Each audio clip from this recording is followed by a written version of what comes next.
بسم الله الرحمن الرحيم. اللهم لك الحمد كما ينبغي لجلال وجهك وعظيم سلطانك. اللهم لك الحمد حتى ترضى، ولك الحمد إذا رضيت، ولك الحمد بعد الرضا. لك الحمد بالإسلام، ولك الحمد بالقرآن، ولك الحمد أن شرعت لنا خير شرائع دينك، وأن أرسلت لنا خير رسلك محمدا صلى الله عليه وعلى آله وسلم تسليما كثيرا. Allez, sallallahu alayhi wa sallam. Allah yajzik bikhair. Allez, on se réveille. Allah yajzik bikhair. Réveille-toi, un peu de concentration avec moi, s'il te plaît. Déjà, tu m'as accordé un grand honneur de m'écouter. Barakallahu fik, Allah te bénisse, ça me fait plaisir. Mais continue dans ta gentillesse et laisse-moi abuser un peu ta gentillesse en te demandant de ne pas oublier de faire salat wa salam al Habibi Muhammad sallallahu alayhi wa sallam. Et ça ne suffit pas du tout de le dire par la langue. Tu gagneras des hasanats quoi qu'il arrive, mais il faut, Inch'Allah, que tu le prennes comme modèle, que tu obéisses à ce qu'il te dit, parce qu'il ne parle pas de lui-même, il est le messager d'Allah subhanahu wa ta'ala, et tout ce qu'il t'a dit, c'est pour toi, c'est pour ton intérêt. Il ne veut pas t'ordonner quelque chose qui n'est pas bon pour toi. محمد صلى الله عليه وعلى آله وسلم تسليما كثيرا. رب اشرح لي صدري ويسر لي أمري واحلل عقدة من لساني يفقه قولي. Salam alaikum wa rahmatullahi wa barakatuh. Que la paix d'Allah subhanahu wa ta'ala, sa miséricorde et ses bénédictions soient sur vous, mes frères et sœurs partout dans le monde. Bonjour mes frères et sœurs en humanité.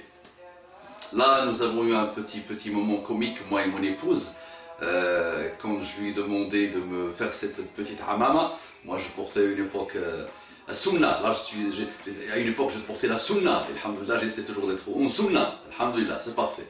Et là, il m'a fait cette manière-là de mettre le ghata à la race, donc de mettre quelque chose sur la tête. Et donc il rigolait, et on rigolait de toi, ils m'ont trouvé un peu bizarre avec cette amama, tu vois, vous voyez. Donc la tabiya, ça peut toujours passer avec moi. La manière de le porter comme ça, là, comme ça peut toujours passer. Mais avec cette manière-là, la amama, j'ai voulu faire exprès de vous titiller un peu, de vous provoquer un peu, mais l'heure est grave. Tout au long d'une belle histoire musulmane, les hommes musulmans couvraient leur tête sur une longue période, on va dire un peu plus de 1300 ans. Avec le colonialisme, avec la colonisation, on a commencé petit à petit à hériter des traditions et des manières de vivre, des comportements de vie de ceux qui nous ont colonisés quand nous étions très faibles malheureusement. Tu es très faible, tu ne peux être que colonisé malheureusement. Et donc on a hérité les traditions des autres, et parmi ces traditions, le fait de ne plus couvrir sa tête. Mais ça a duré longtemps. Ça n'a pas d'origine de texte. Donc il n'y a pas un texte sacré à ma connaissance, wallahu a'lam, ni dans le Coran, ni dans la Sunna, pour que l'homme porte quelque chose sur sa tête. Mais c'était ce qu'on appelle le muru'a. C'était le muru'a, c'est des choses que adas, des choses vraiment de muru'a, on appelle ça le muru'a pour moi, est intraduisible. Que les hommes musulmans portaient toujours quelque chose sur leur tête. Donc on a fait un peu d'histoire. Moi j'ai voulu attaquer le prisme de la sunna aujourd'hui de cette manière pour dire, est-ce que l'islam se résume à cette chose que j'ai sur ma tête? Donc pour les hommes, là je vise les hommes, je ne parle que des hommes, attention, ne me faites pas dire ce que je ne dis pas. Donc les hommes musulmans, cette nouvelle vague là qui déferle sur le monde là, de gens qui, je ne l'invente pas, ils parlent d'eux-mêmes. Il suffit de les observer un tout petit peu, partout, surtout dans l'internet. Est-ce que l'islam se résume à ce que j'ai mis là sur ma tête, à mon miswak? Regardez, Masha'Allah, je me brosse les dents, Masha'Allah, extraordinaire. Je me rappelle, j'avais 10-12 ans maximum, une dizaine d'années, quand j'avais assisté à Trouha, donc à la soutenance de ma cousine, Coco, ma cousine, si tu nous écoutes, salam alaikum wa rahmatullahi wa barakatuh. et dans un autre bled quelque part dans le monde. Donc j'étais très jeune à l'époque quand j'avais assisté à sa thèse de doctorat en médecine dentaire sur le miswak. Et, alhamdoulilah, la science a montré, a démontré ce que le miswak peut apporter à la santé. Pas qu'au don, mais à la santé globalement. Donc, pas de problème avec le miswak. J'ai mon miswak, je ne me sépare jamais de mon miswak depuis des dizaines d'années même, alhamdoulilah. Pas de problème. Le qamis, le voilà le qamis, donc j'ai un qamis, je m'habille avec un qamis, ok. Donc ne me dites pas que j'attaque ça et ne me dites surtout pas que je trouve ça tafé, que je trouve ça min qushour ad-din, min l'enveloppe de din. Ne me faites pas dire ce que je ne dis pas. Tout ça c'est parfait. Mais résumer l'islam à ça, c'est ça que je voudrais dénoncer avec cette vidéo.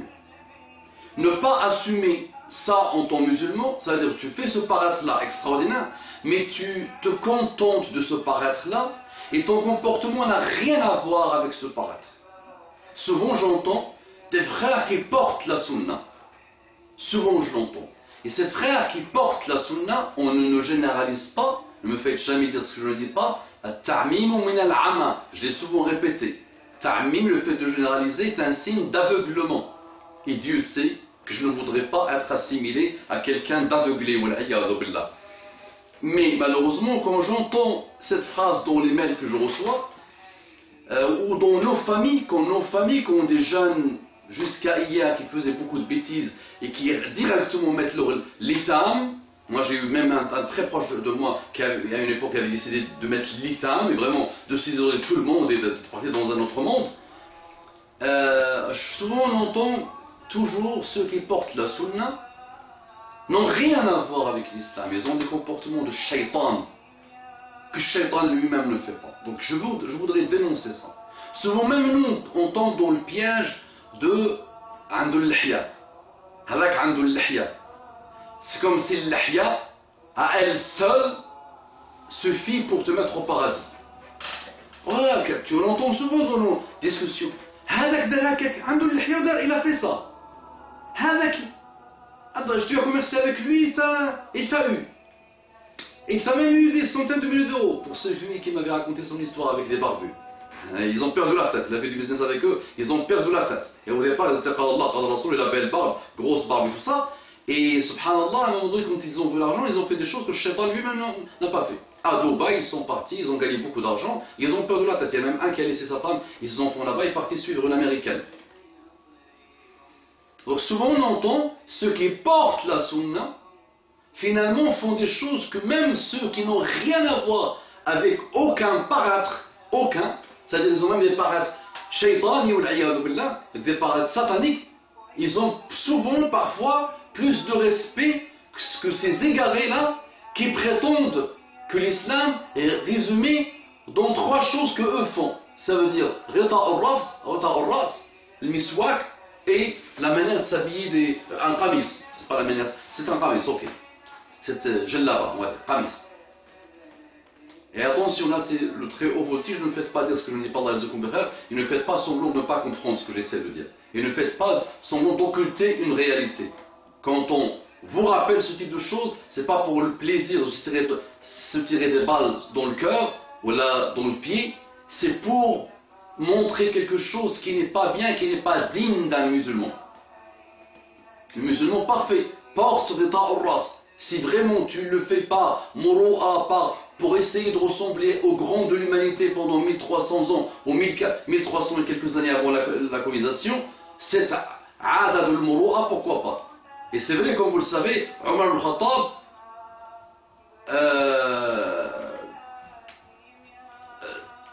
Omar al-Khattab, ou Ibn Omar, si ma mémoire est bonne, avait reproché à Nafi', son Mawla Nafi', d'aller faire la prière en ayant la tête sans rita, sans qu'il mette le rita dans le ras.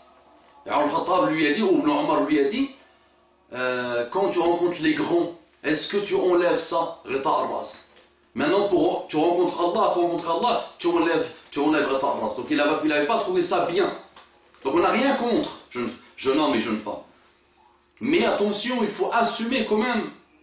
Il ne faut plus être une tâche à laquelle on reproche aux musulmans des choses mauvaises. Quand tu t'appelles, quand tu as un nom musulman, tu dois le respecter. Quand tu as une manière de vivre musulmane, tu dois la respecter. Et quand tu montres les signes, masha'Allah, de l'islam, alhamdulillah, les quelques sunnas, c'est un pourcentage de la sunna, même si on ne va pas fragmenter un peu l'islam comme ça, mais juste supposons, je suis dans votre raisonnement, tu dois encore plus respecter le comportement musulman. Sinon tu deviens une vraie tache noire, et là tu fais beaucoup parler de toi. Et c'est toujours les trains en retard, on parle toujours des trains qui arrivent en retard, on ne parle jamais des trains qui arrivent à l'heure, alhamdulillah, il y a le khair dans la umma, mais ces trains-là qui arrivent en retard chez la communauté musulmane font beaucoup de ravages, et ils arrivent toujours à faire parler d'eux à cause de leur mauvais comportement. Donc, taqullah, craignez Allah subhanahu wa ta'ala, porter la sunna, ce n'est pas que 3 choses. Porte la sunna vraiment à tous les niveaux, au moins essaye de la porter. Et que chaque chose que tu fais soit pour Allah subhanahu wa ta'ala. Souvent je vois des jeunes, dès qu'ils entrent dans son islam à lui, tu le vois perturbé. Parfois il met taguilla, parfois il met ça, parfois il le met d'une autre manière, parfois il le met d'une autre manière. Parfois dès qu'il le met c'est bon, il pense à se lancer à tous les niveaux. Billah. Ah non, calmos les gens d'Allah, on se calme. Apprends, fais le rita de ton cœur d'abord. Et si tu veux porter le rita de race, porte-le, il n'y a aucun problème. Nos ulama, quelques-uns disent que faire la prière sans rita de race, makruh. Par exemple.